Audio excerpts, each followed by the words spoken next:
Chapitre 13. Napoléon Bonaparte. Leçon 1.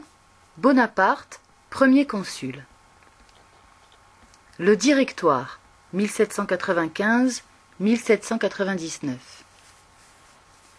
Après la mort de Robespierre, la Convention gouverna encore la France pendant 1 an. Puis il y eut un nouveau régime, le Directoire, ainsi appelé parce que le gouvernement était dirigé par 5 directeurs. La situation était grave. Partout en France, le peuple souffrait de la misère provoquée par 5 années de désordre. Les Français royalistes et républicains se détestaient. La Bretagne et la Vendée étaient toujours à feu et à sang. Les armées autrichiennes et anglaises menaçaient les frontières. Il fallait les vaincre. Napoléon Bonaparte sauva la situation. Bonaparte en Italie et en Égypte. Il était né en Corse en 1769. Il était petit, avait l'air chétif, mais il était très intelligent, et c'était un redoutable chef d'armée. Il devint général alors qu'il n'avait que 24 ans.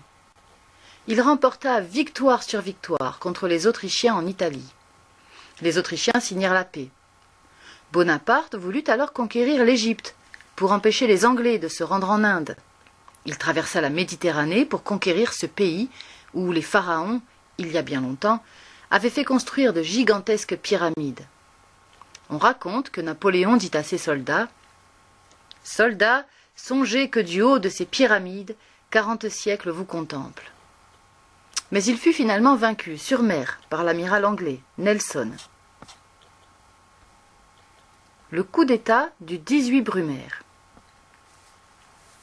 En 1798, les Autrichiens, les Anglais, mais aussi les Italiens, les Russes et même les Turcs formèrent une nouvelle alliance contre la France.